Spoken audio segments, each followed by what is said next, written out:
Alléluia. La Bible dit enfin que pour cela, que quelqu'un sache recevoir un prophète en sa qualité de prophète. Au-delà des acclamations, ouvre ton cœur. La Bible dit, crois en Dieu et confie-toi au prophète. Ainsi dit l'Éternel est sur ses lèvres. La parole de Dieu est sur ses lèvres. Il te donnera un enseignement, il te donnera une instruction, il te donnera un ordre, il te donnera une révélation de la part de Dieu. Dieu fera du bien à ta vie, avec amour, avec foi. Nous puissions recevoir à ce pupitre le révérend Kabasele Timothée.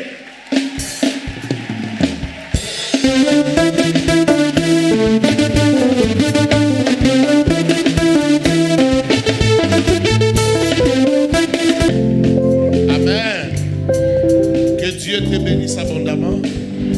Oh, j'étais en train d'envoyer des colis à l'adresse de quelqu'un. Que Dieu te bénisse abondamment. Gloire au Seigneur, nous pouvons nous asseoir. Père, nous voulons t'écouter. Seigneur Dieu de gloire, Saint-Esprit, merci d'être là, merci de te révéler, merci de parler, merci de briser les barrières, merci d'impacter des vies, merci d'affecter des destinées des générations. Guéris nos intelligences malades, dans le nom de Jésus. Amen. Amen. Oh, amen, très bien. Amen, très bien. Amen. Que Dieu te fasse du bien ce matin. Amen. Nous voulons lire la parole de Dieu. Nous sommes en train d'évoluer. J'ai dit merci. Je renouvelle encore ma gratitude à l'homme de Dieu et le bishop Komoé et à la servante de Dieu, pasteur Morissette, et à toute l'équipe qui les accompagne dans cette œuvre bonne. Fut pour moi un honneur et un privilège que d'être parmi vous pendant cette semaine. Amen. Et je crois que nous allons bien boucler la boucle. Tu n'as pas dit Amen. Amen. Et je crois que quelque chose va entrer dans ta vie. Amen. Quelque chose va commencer dans ta vie. Amen. Une saison nouvelle va commencer dans ta vie. Amen. Les choses de Dieu réclament simplement la foi. Si tu crois, tu peux voir. Si tu peux voir, quelque chose va se passer. Qu'il te soit fait selon ta foi. Amen. Genèse chapitre 22, versets 1 à 18. Et ensuite, nous allons lire 1 Samuel chapitre 15, versets 16 à 23. Genèse 22, 1 à 18. Ensuite, 1 Samuel 15, 16 à 23. Sois branché. Si tu as quelque chose pour écrire, sois prêt à écrire. Nous allons aller très très vite. Après ces choses, Dieu mit Abraham à l'épreuve et lui dit, Abraham. Et il répondit, me voici. Dieu dit, prends ton fils, ton unique, celui que tu aimes, Isaac. Va-t'en au pays de Morija, et là, offre-le en holocauste sur l'une des montagnes que je te dirai. Abraham se leva de bon matin, sella son âne et prit avec lui 2 serviteurs et son fils Isaac. Il fondit du bois pour l'holocauste et partit pour aller au lieu que Dieu lui avait dit. Le 3e jour, Abraham, levant les yeux, vit le lieu de loin. Et Abraham dit à ses serviteurs, « Restez ici avec l'âne. Moi et le jeune homme, nous irons jusque-là pour adorer et nous reviendrons auprès de vous. » Abraham prit le bois pour l'holocauste, le chargea sur son fils Isaac et porta dans sa main le feu et le couteau. Et ils marchèrent tous deux ensemble. Alors Isaac, parlant à Abraham, son père, dit, « Mon père !» Et il répondit, « Me voici mon fils. » Isaac reprit, « Voici le feu et le bois, mais où est l'agneau pour l'holocauste ?» Abraham répondit, « Mon fils, Dieu se pourvoira lui-même de l'agneau pour l'holocauste. » Et ils marchèrent tous deux ensemble. Lorsqu'ils furent arrivés au lieu que Dieu lui avait dit, Abraham y éleva un autel et rangea le bois. Il lia son fils Isaac et le mit sur l'autel par-dessus le bois. Puis Abraham étendit la main et prit le couteau pour égorger son fils. Alors l'ange de l'Éternel appela des cieux et dit, « Abraham, Abraham !» Et il répondit, « Me voici. » L'ange dit, « n'avance pas ta main sur l'enfant et ne lui fais rien.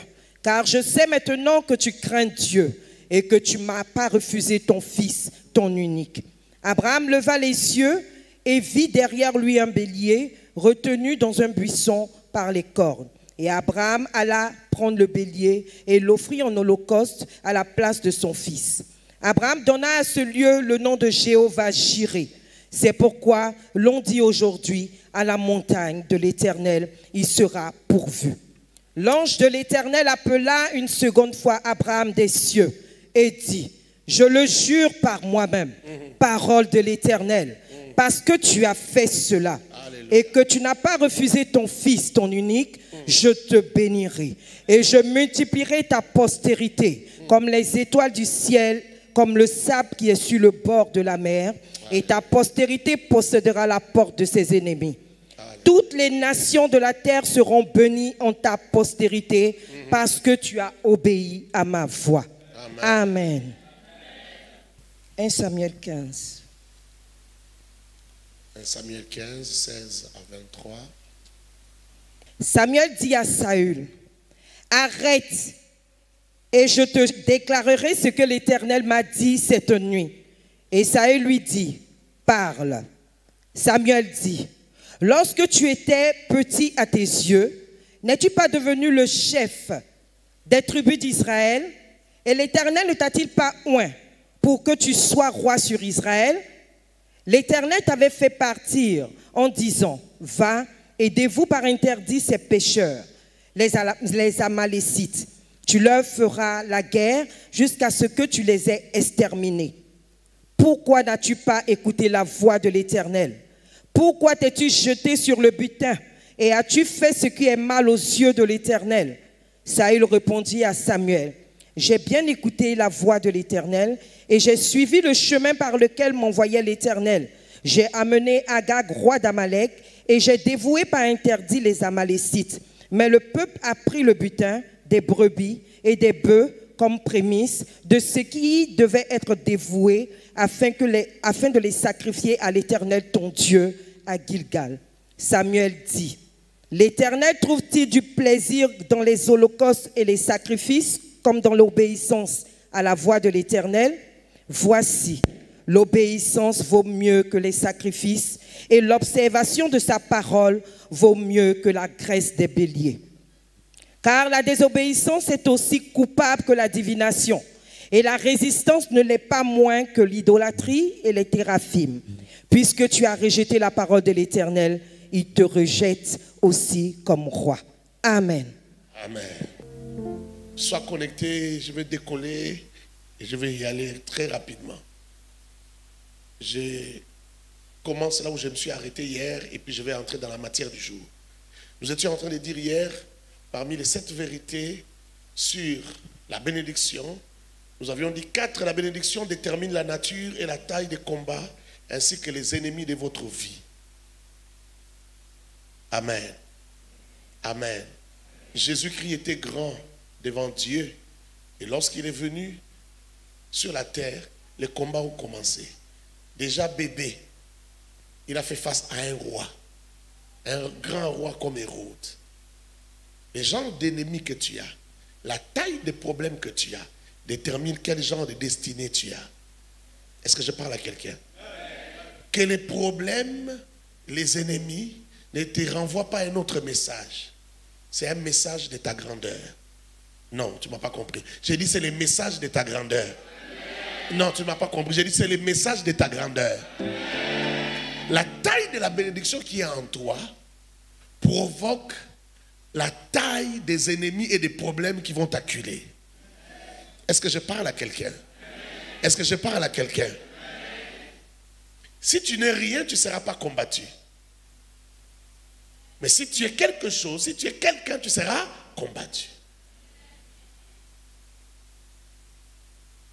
Quand le diable te prend au sérieux, ne considère pas que tu es maudit. Considère que tu es béni. Oh, j'ai dit quand le diable te prend au sérieux, ça veut dire que Dieu t'a déjà pris au sérieux. Non, tu ne m'as pas compris. Je vais encore le dire. J'ai dit quand le diable te prend au sérieux, c'est parce que Dieu t'a déjà pris au sérieux. Oh, même aux yeux des anges, tu as une grande valeur. C'est pourquoi le diable te prend au sérieux. Il ne t'envoie pas ses caporaux, il t'envoie ses lieutenants. Au lieu de t'envoyer des caporaux, il t'envoie des lieutenants parce qu'il considère que ça ne sera pas facile. Te vaincre ne sera pas facile. Il considère aussi que si jamais il te rate, ça sera un grand désastre dans son camp. Alors il faut y mettre du paquet. J'aimerais dire à quelqu'un, si le diable y met du paquet, simplement parce qu'il veut te déranger, simplement parce qu'il veut te tourmenter, ça veut dire que tu as de la valeur. C'est une bonne nouvelle. J'aimerais dire à quelqu'un, c'est une bonne nouvelle. La taille des problèmes qui t'arrivent, c'est une bonne nouvelle. Ce n'est pas une mauvaise nouvelle, mais c'est une bonne nouvelle. Est-ce que tu as compris ça? Oh, la bénédiction te créera des problèmes avec des gens. Oh, la bénédiction te créera des problèmes avec des gens. Même des gens qui devaient te comprendre, des gens qui devaient marcher avec toi, vont te créer des problèmes. Les problèmes, c'est la bénédiction. Même quand ta bénédiction n'est pas encore visible, il y a des gens qui voient, qui lisent ta bénédiction. Non, tu n'as pas compris. J'ai dit, il y a des gens qui lisent ta bénédiction. Ce n'est pas encore visible, mais ils peuvent déjà voir. Ils te sentent venir. Ils voient ta manière de vivre, ta manière de voir, les genres de grâces qui t'arrivent, certaines facilités qui t'arrivent. Ils savent comprendre que cet homme, cette femme, si on la laisse comme ça, elle va tous nous surpasser. Quand toi tu pleures, quand tu dis je ne suis rien, je n'ai rien, il y a des gens qui t'envient. Oh, j'ai dit, tu sais, parfois tu n'as même rien dans la poche, mais il y a des gens qui viennent te demander l'argent. Tu n'as rien dans la maison, mais il y a des gens qui disent, ah, si j'étais même comme toi. Dès qu'on te regarde, tu reflètes le respect. On te respecte, on te donne la place. Mais toi-même, tu sais que tu n'as rien. Même quand tu as quelque chose, ce n'est pas ce qu'ils pensent que tu as véritablement. Les gens de problèmes que tu ne sais pas résoudre pour toi-même, et ils viennent te demander de l'aide pour que tu les résolves dans leur vie. C'est ce qu'ils voient. La bénédiction, parfois, se fait voir, se fait sentir. Quand tu as quelque chose, tu es dans une alliance, tu marches, il y a des gens qui te regardent. Il y a des gens qui voient. Même quand toi-même tu vois, tu ne vois rien. Il y a des gens qui voient. Vous savez, avec le christianisme, parfois, ce n'est qu'une affaire de temps. Tu ne m'as pas compris. J'ai dit, ce n'est qu'une affaire de temps. Il y a des choses qui sont là, mais qui ne sont pas encore visibles. Ce n'est qu'une affaire de temps. Où est-ce que je parle à quelqu'un? Si tu n'as pas la révélation, si tu ne comprends pas ces choses, tu auras des problèmes. Tu vas même épouser les gens, des femmes que tu ne devais pas épouser. Je ne sais pas pour qui je l'ai dit, mais je sens l'esprit me pousser à le dire. Je n'avais pas prévu de le dire, mais l'esprit me pousse à parler du mariage de quelqu'un. Est-ce que tu as bien regardé la personne que tu veux épouser? Attends un peu. J'ai dit à quelqu'un, attends un peu. Il ne faut pas regretter après. Il y a des gens qui manquent du respect pour eux-mêmes, qui manquent de l'estime pour eux-mêmes, et ça les pousse à faire n'importe quoi, à faire n'importe quel choix, à faire des choix trop humbles. Ce n'est pas tout le temps dans la vie qu'il faut faire des choix trop humbles. Il y a des moments où il faut faire des choix qui te ressemblent.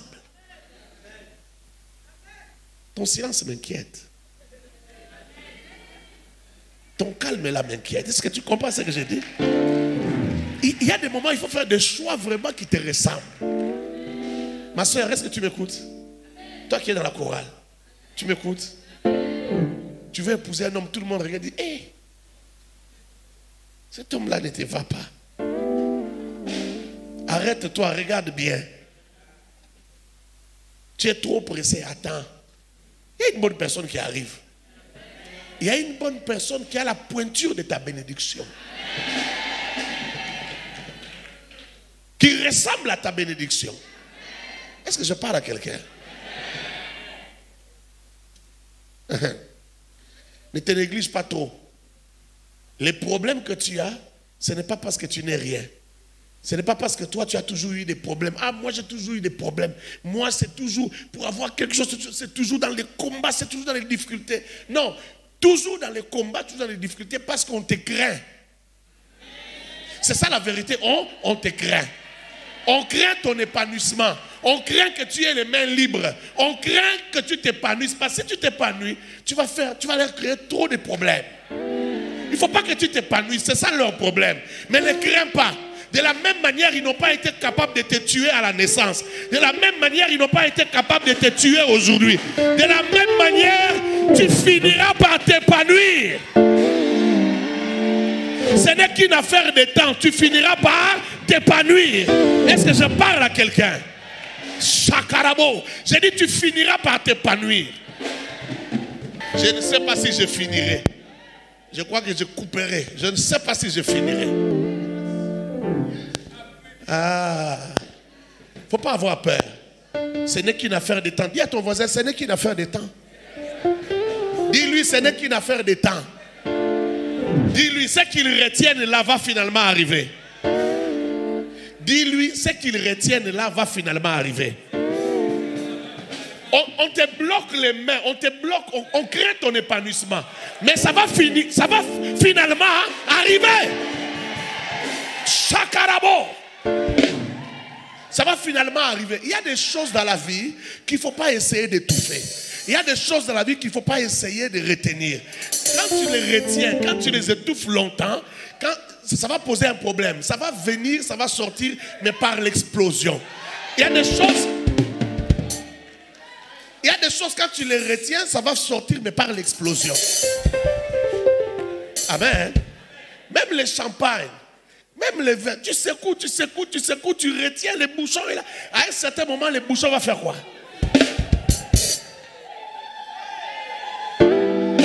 Quand tu crois que tu es en retard, laisse-moi te dire, tu n'es pas en retard. Ce n'est pas tout le monde qui sort de la même manière. Ce n'est pas tout le monde qui apparaît sur la scène de la même manière. Il y en a qui apparaissent avec une vitesse nonchalante. Mais il y en a d'autres qui apparaissent par l'explosion. Quand c'est l'explosion, ça va trop vite. Le temps perdu sera récupéré. Je dis à quelqu'un, le temps perdu sera récupéré.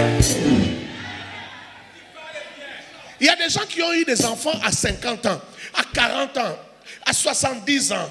Ils ont eu des enfants avant Abraham. Mais quand Abraham devait avoir un fils, c'est venu dans le système de l'explosion. Un fils différent qui est resté dans l'histoire. Les amis d'Abraham, la Bible ne parle pas des amis d'Abraham. On ne les connaît pas. Parce qu'ils ont eu des fils ordinaires. Ils n'ont pas eu de fils qui pouvaient parler d'eux. Ils n'ont pas eu de fils qui pouvaient écrire leur histoire. Nous connaissons Abraham parce qu'Abraham a eu des fils qui ont écrit sur Abraham. Hein? Tu es arrivé? Tu es arrivé? Si Abraham n'avait pas eu de fils importants, si Abraham n'avait pas eu Jacob, si Abraham n'avait pas eu Judas, si Abraham n'avait pas eu Joseph, on ne parlerait pas d'Abraham. Si Abraham n'avait pas eu Moïse, si Abraham n'avait pas eu Jésus, on ne parlerait pas d'Abraham. Mais c'est la qualité des fils qu'Abraham a eu. Fils, petit-fils, arrière-petit-fils, ainsi de suite. Tout ça, ce sont des fils.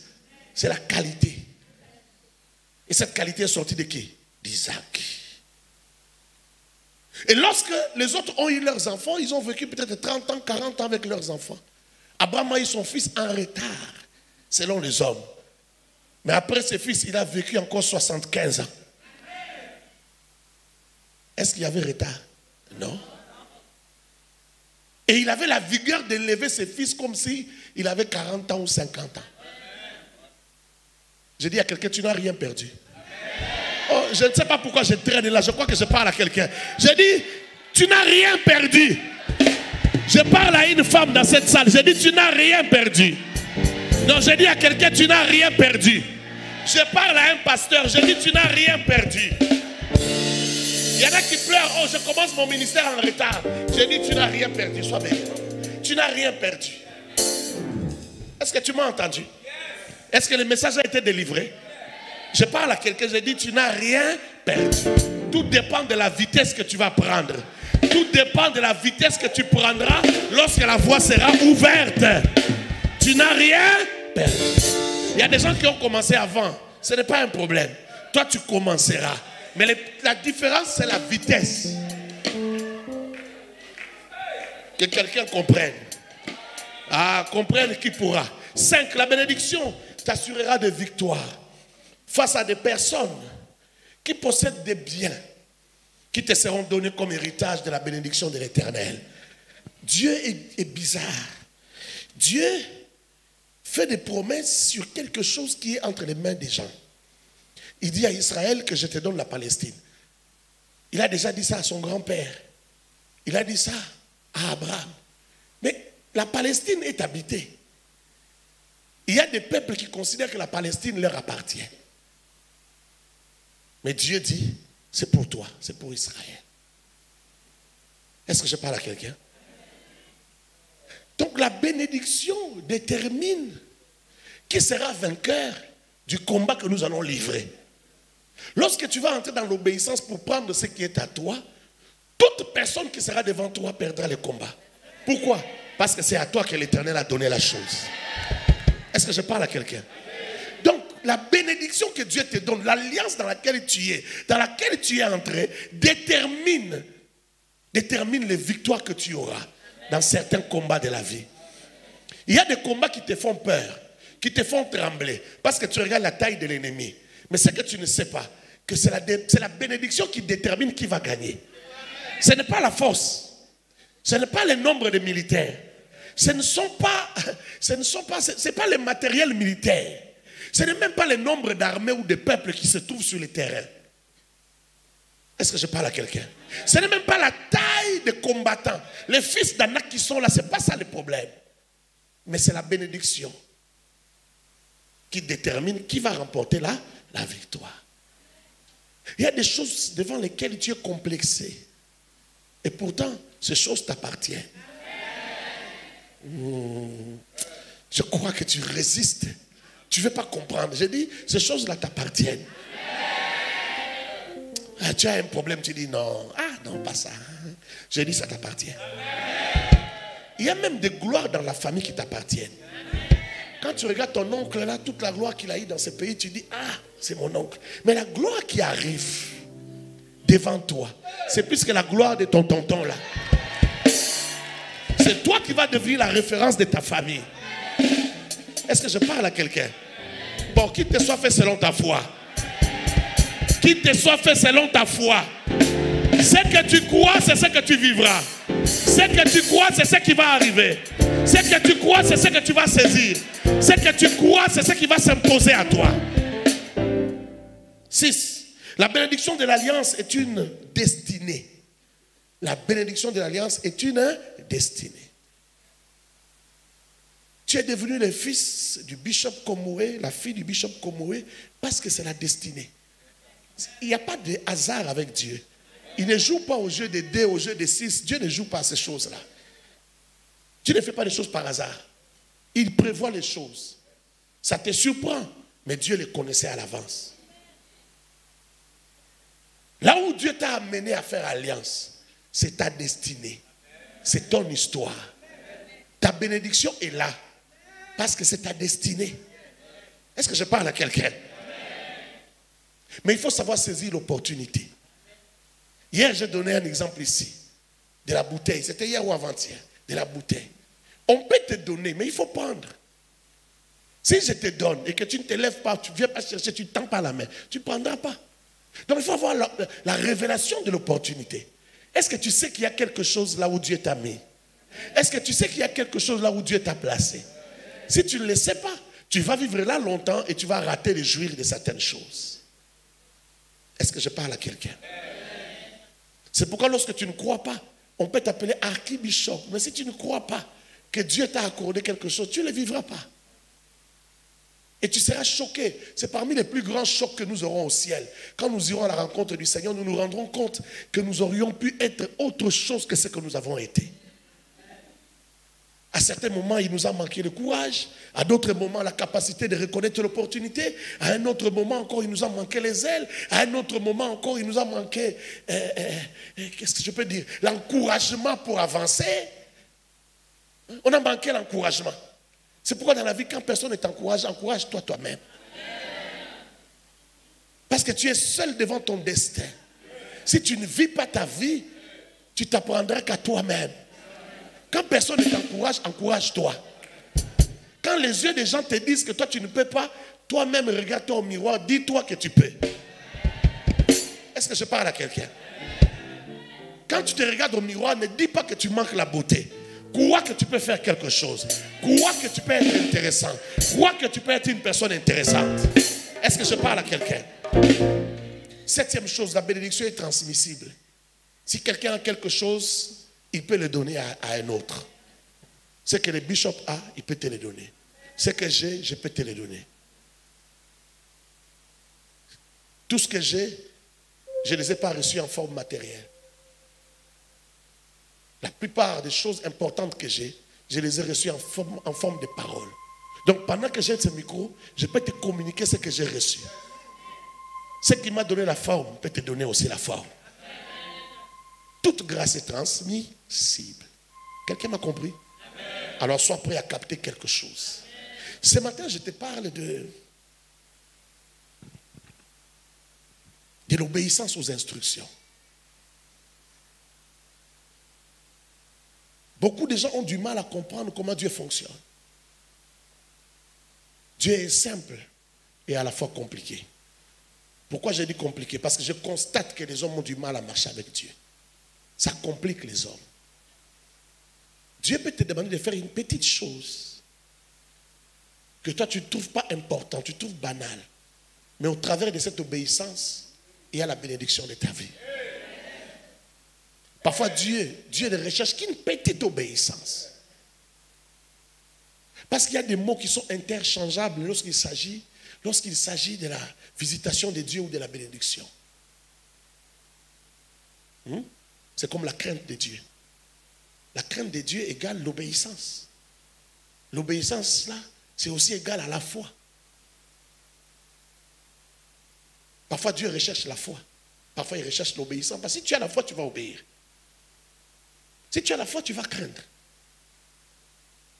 Ça peut être 5 mots, mais ça veut dire la même chose. C'est ce que Dieu recherche chez toi.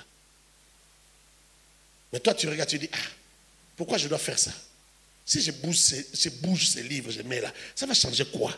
Comme toi, tu ne vois pas ce que ça va changer, tu refuses d'obéir. Et c'est là tout ton problème. Parfois, Dieu demande aussi des choses qui ont du prix à ses yeux. Il veut voir si Abraham va obéir. Il veut voir si Abraham le craint. En d'autres mots, il veut voir si Abraham a la foi. Il veut voir si Abraham a la confiance en lui. Et Abraham a accepté d'offrir son fils. Et il a dit, aujourd'hui j'ai vu que tu me crains. Il voulait dire, aujourd'hui j'ai vu que tu te soumets à moi. Il voulait encore dire, aujourd'hui j'ai vu que tu as la foi en moi. Tu me fais confiance. Parce que tu as cru que si tu tues ton fils, il ressuscitera.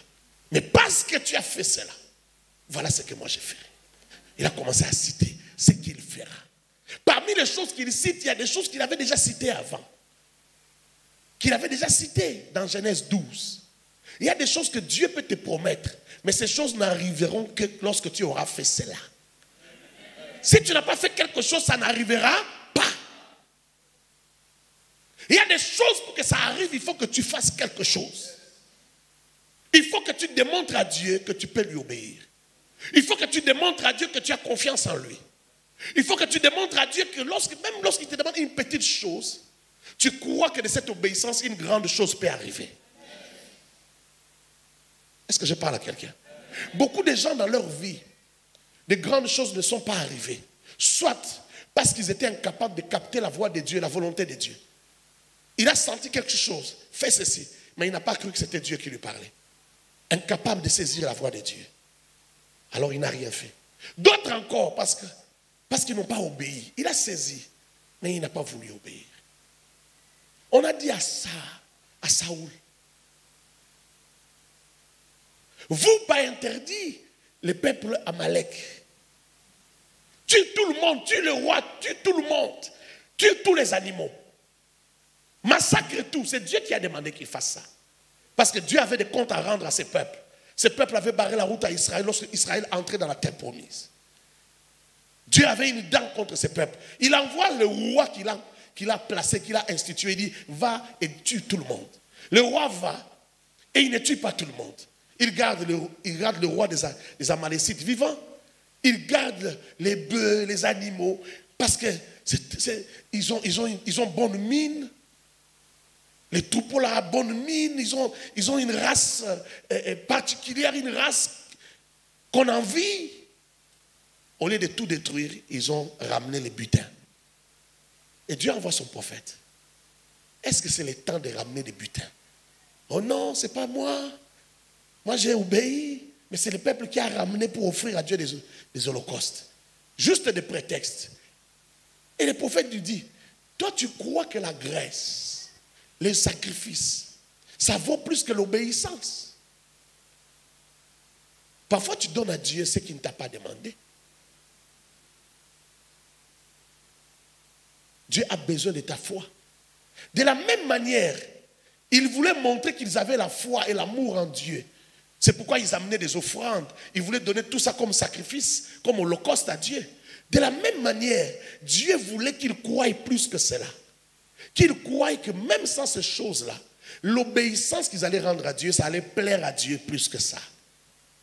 Est-ce que tu crois que Dieu est capable de te donner des bêtes plus que ce que tu veux lui rapporter là? Si Dieu peut te donner la victoire sur un peuple qui est plus puissant que toi, pourquoi tu ne crois pas qu'il peut te donner ce qu'il a donné à ces peuples-là?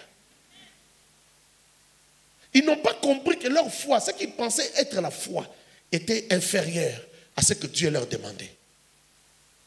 Quand Dieu te dit laisse, il faut laisser. Quand Dieu te dit prends, il faut prendre. Serviteur de Dieu, écoute-moi. Tu es devant une offrande de $1 million. Dieu te dit ne prends pas. Vas-tu lui faire confiance? Vas-tu faire confiance à Dieu? Est-ce que tu vas croire? Parce que ton ministère cherche l'argent. Mais il n'y a pas d'argent. Maintenant, tu es devant une offre, une offrande de $1 million. Dieu te dit, ne prends pas cette offrande. Si tu ne prends pas, tu as la foi en Dieu. Et c'est une instruction qui va amener des miracles dans ta vie. Qui va amener des grandes choses dans ta vie. Un jour, ma femme m'appelle. Elle est à Kisangani, c'est vers l'est de notre pays. Elle est là-bas. Elle a fait... elle a animé une conférence des servantes et des hommes de Dieu. À la fin, il a fait l'offrande. À la fin de tout, après la réunion, une dame est venue la chercher. Une servante. Pour dire, je sens la conviction de vous donner quelque chose. C'est Dieu qui me dit de vous donner. Ah bon? Ok. Elle est allée, elle a pris le colis. Une enveloppe kaki. Elle a ramené. Il y avait $7 000 dedans. Ça fait combien? 14 millions? Quelque chose comme ça. Ah, 3,5 millions. Alors, maman lui pose la question, il y a quoi dedans? Non, il y a $7 000. Et elle sent dans son cœur, Dieu lui dit, ne prends pas cet argent. Cet argent va amener un conflit entre elle et son mari. Maman lui pose la question, est-ce que tu as dit à ton mari que tu as amené cet argent? Non, maman, je n'ai pas dit, mais c'est Dieu qui m'a envoyé. Elle dit, non. Cette offrande ici va vous créer des problèmes. Vous risquez même de divorcer. Ramène cet argent. Et pendant qu'elle parlait là, c'était à 2 heures du vol. Elle devait prendre son avion. Elle a fait ce que le Seigneur lui a dit. Elle a remis l'argent. Elle est allée prendre son avion. À l'aéroport, elle m'appelle. Elle me donne les rapports de comment tout le séjour s'est passé. Et puis, elle me raconte cette histoire. Ah, dans mon cœur, j'ai dit, oh, 7 000.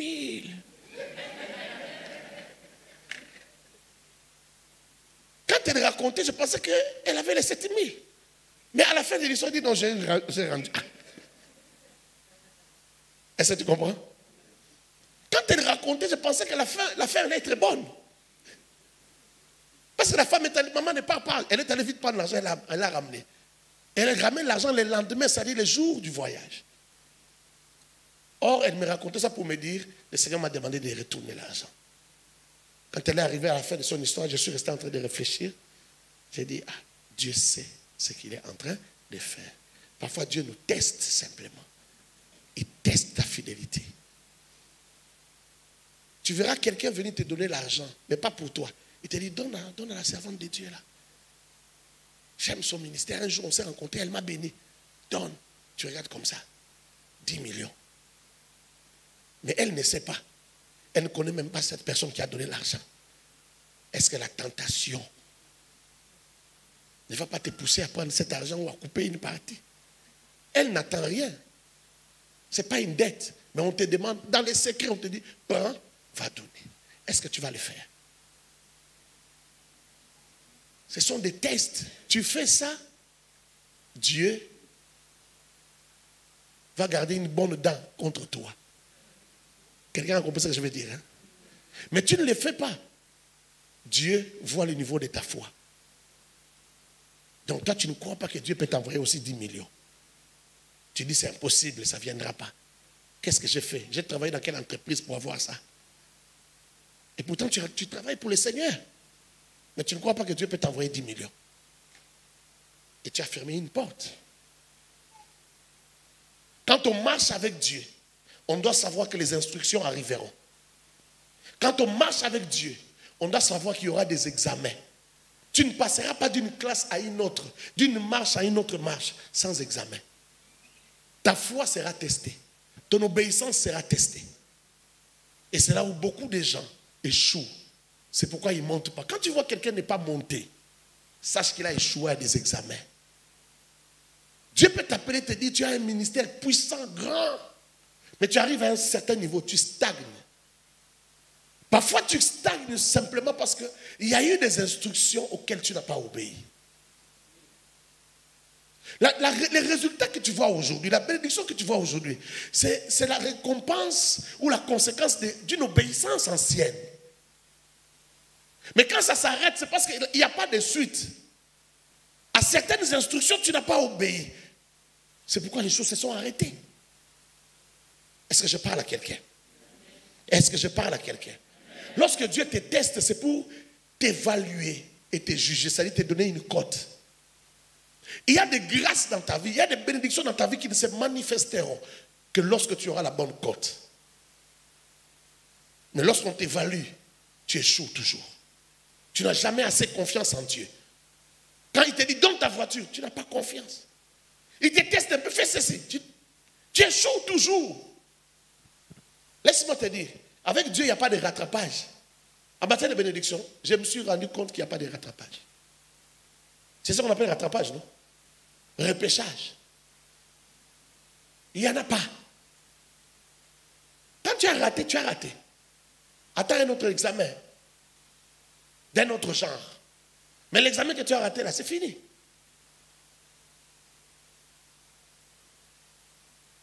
Le Seigneur peut te demander de faire quelque chose pour lequel tu n'as pas les moyens. Organise une croisade. Fais ceci. Mais tu dis, mais je vais faire avec quoi? Non. Dieu veut voir si tu crois que tu peux marcher avec lui-même dans les néants. Lorsque tu marches avec Dieu, tu ne verras pas des marches comme ça devant toi. Tu verras un vide. Mais c'est à toi de mettre les pieds. Si tu mets, la marche apparaît. Tu mets les pieds, la marche apparaît. Tu mets les pieds, la marche apparaît. Tu mets les pieds, la marche apparaît. Et c'est comme ça que tu vas arriver. Quand certaines personnes voient les gens arriver, ils pensent qu'ils voyaient les marches. Ils sont arrivés par la foi. Ils sont arrivés par l'obéissance. Ce n'est pas que c'était facile pour eux. Ce n'est pas qu'ils voyaient les marches. Ils se sont simplement lancés. Et l'Éternel a fait le reste. C'est comme ça qu'on marche avec Dieu. Apprends à obéir à Dieu. Apprends à honorer Dieu. Apprends à honorer le Dieu qui t'a appelé. Laisse-moi te dire, Dieu ne t'a pas appelé pour t'humilier. Dieu t'a appelé pour t'honorer. Alors honore la personne qui veut t'honorer. Honore l'appel qu'il t'a fait. Tu es un enfant de Dieu. Écoute-moi, Dieu ne t'a pas appelé pour t'humilier. Dieu t'a appelé pour t'honorer. Mais honore la personne qui t'a appelé. Honore la personne qui t'a fait des promesses. Un garçon te dit, bon, écoute, moi je t'aime, mais si tu veux que je t'épouse un jour, on doit d'abord coucher ensemble. Et toi, tu sais que la parole de Dieu et ton Dieu ne veut pas que tu fasses ça. Mais parce que tu n'as pas la foi, parce que tu n'honores pas la personne qui veut t'honorer, qu'est-ce qui va se passer? Tu te laisses aller. Mais après, à la fin, il n'y a rien de bon. Je te dis, il n'y aura rien de bon.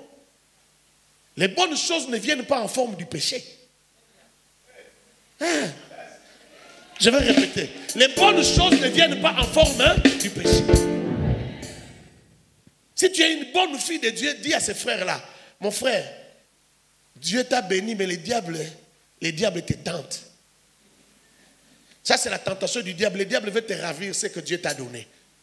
Si on fait ça, le diable va entrer dans cette affaire. Attendons voir la bénédiction de Dieu. Merci d'acclamer. C'est comme si tu voulais acclamer, mais quelqu'un t'intimide. Tu as envie d'acclamer, mais quelqu'un t'intimide.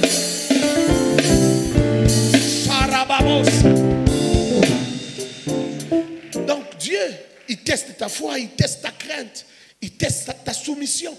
Pourquoi? Pour te récompenser.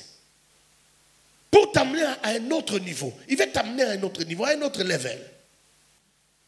Pourquoi? Pour réaliser une ancienne promesse qu'il t'a faite. Il t'avait fait une promesse. Mais toi, tu crois que ça va arriver de soi. Non, tu passeras par un test pour que cette promesse s'accomplisse. C'est possible. Oh, laisse-moi le dire autrement. Les choses impossibles que Dieu t'a annoncées il y a 15 ans, j'ai dit c'est possible. Oh, les choses impossibles, bizarres, invraisemblables qu'on a prophétisées sur toi dans cette maison il y a 5 ans, j'ai dit c'est possible. Vous savez, véritablement, quand Dieu parle, ce qu'il dit ne ressemble jamais à ce que tu vis. Ça ne ressemble pas à ce que tu vois. C'est contradictoire. Quand Dieu te donne des promesses, c'est contradictoire. Tu dis, comment ça va arriver? Moi, non, ça ne peut pas m'arriver. Ça va commencer comment? Il n'y a pas de repère dans ma famille. Comment ces choses vont arriver? Mais j'ai dit que ces choses-là sont possibles. C'est possible. Mais ça passe par l'obéissance. Ça passe par l'obéissance. Beaucoup de gens sont incapables d'écouter, de se soumettre. Il faut se soumettre même lorsque ça semble impossible. La rébellion a des conséquences. Saoul a perdu son trône simplement parce qu'il a été rebelle. Il ne s'est même pas rendu compte qu'il était rebelle. Lui trouvait qu'il obéissait. Et pourtant pour Dieu il était rebelle. Donc un manque de lucidité, un peu de manque de lucidité. Dieu considère que tu es rebelle, tu l'as injurié. Et Dieu, non seulement qu'il refuse de te bénir, mais il refuse de renouveler la grâce qu'il a placée en toi. Il te ravit même ce qu'il t'avait déjà donné. Quel désastre. Le prophète Samuel lui dira, ton trône s'est déchiré aujourd'hui. Ton trône s'est déchiré. Mais ma prière pour toi, c'est que tu sois capable de capter Dieu lorsqu'il va te parler. Ma prière pour toi, c'est que tu sois capable d'obéir à la voix de Dieu lorsqu'il te parlera. Même lorsque tu trouveras que c'est impossible que tu obéisses. Même lorsque tu trouveras que ça ne peut pas se faire, que tu obéisses. Même lorsque tu trouveras qu'il y a un mur devant toi, tu ne peux pas avancer. Que tu obéisses. Avance. Ce que tu vois comme mur là va laisser une porte. Ça va laisser un passage. Quand Dieu te demande d'avancer, tu ne verras pas un chemin bien arrangé, bien balisé. C'est un mur que tu verras devant toi. Parce que ce que Dieu recherche de toi, c'est la foi. Le juste vivra par la foi. Dieu ne marchera avec personne en dehors de la foi. Tout ce que Dieu te demandera de faire va requérir la foi. Tu verras du béton, mais il te dit passe. Si tu viens avec ton front jusqu'à cogner là, c'est à ce moment-là que tu vas passer. Mais si tu restes là, tu attends que la porte s'ouvre. Tu attendras longtemps. Tu vas vieillir, tu auras des cheveux blancs. Et ça n'arrivera pas. Ta vie va passer devant toi. Et un jour, tu seras devant Dieu. Il va te dire, moi, je t'avais tout donné. C'était ta propre faute. Tu n'as pas vécu certaines choses parce que tu étais incapable de me faire confiance. Tu étais incapable de te soumettre à moi. Incapable de croire en moi. C'est pourquoi ça n'est pas arrivé. N'oublie pas. Et dis-le à ton voisin. Dieu marchera avec toi, mais par la foi. Dis-lui ça. Dis-lui ta foi. Dis-lui ta foi. Prendra parfois la forme de l'obéissance. Dis-lui. Bon, laisse celui-là, il ne réagit pas bien. Regarde quelqu'un d'autre. Dis-lui, ta foi prendra la forme de l'obéissance. Dis-lui, ta foi prendra parfois la forme de la confiance. Dis-lui. Dis-lui encore. C'est ce que Dieu avait à te dire ce matin. Dis-lui, c'est ce que Dieu avait à te dire ce matin. Dis-lui ça. Dis-lui, si tu comprends ça, assurément, tu réussiras. Assurément. Lorsque l'homme de Dieu reviendra, l'année prochaine, à la même période, tu enfanteras. Dis-lui, tu enfanteras. Dis-lui, tu enfanteras. Vous savez, dans la maison de Dieu, parfois il faut tester les cœurs, si c'est vraiment des cœurs des enfants de Dieu. Ok, regarde ton voisin, dis-lui, Dieu te bénira plus que moi. L'année prochaine, Dieu va te bénir plus que moi. Est-ce que tu le dis avec ton cœur? Il y a des gens, quand il dit ça, il dit, bon, je lui dis, mais que Dieu ne me bénisse pas, sinon il aura le double. Donc on va bien dire ça. Dis à ton voisin, l'année prochaine, à la même période, tu auras le double de ce que j'aurai. Tu l'as dit de bon cœur. Maman, c'est dur, hein? Tu n'arrives pas à dire ça. C'est dur, hein? Mes amis, dites-vous ça. Dis à ton frère, tu auras plus que le double l'année prochaine. Ah. Ça passe, hein? Ça passe. Tu aimes ton frère. Tu veux que de bonnes choses lui arrivent. Voici une prophétie que tu vas lui transmettre. Dis-lui ceci. L'année prochaine, à la même période, lorsque l'homme de Dieu passera par ici, ta visitation sera devenue visible. Tu porteras l'enfant dans tes mains. Souviens-toi de ce jour. Souviens-toi de ce jour. Car ce jour, tu reçois une promesse. Tu reçois une promesse. Tu reçois une grâce. Tu porteras l'enfant. Est-ce que je parlais à quelqu'un? Est-ce que je parlais à quelqu'un? Est-ce que je parlais à quelqu'un? Est-ce que je parlais à quelqu'un? Tu ne t'arrêteras pas là. Tu ne finiras pas là. Oh, tu ne mourras pas à ce niveau-là. Pas avant d'avoir vécu ce que l'Éternel a déclaré. Pas avant d'avoir vécu les promesses de Dieu. Tu vivras les promesses de Dieu. Avant que les promesses de Dieu ne s'accomplissent, tu vivras. S'il faut que ta vie soit prolongée, ta vie sera prolongée. Mais tu ne mourras pas maintenant. Je t'interdis de mourir. Oh, je décrète la longévité dans ta vie. Je décrète la longévité dans ta vie. Je décrète la longévité dans ta vie. Je décrète encore la longévité dans ta vie. Il faut semer sur ses pas. Je dis à quelqu'un, ce qui doit arriver, arrivera. Non, tu ne m'as pas compris. Ce qui doit arriver, arrivera. Les promesses de Dieu, ce que Dieu a fixé pour ta vie, ce n'est pas un homme, c'est Dieu. Dieu n'est pas incapable. Dieu n'est pas empêché par les intempéries. La seule personne qui peut empêcher la main de Dieu, c'est toi-même. Quand tu manques la foi, Dieu ne pourra rien faire.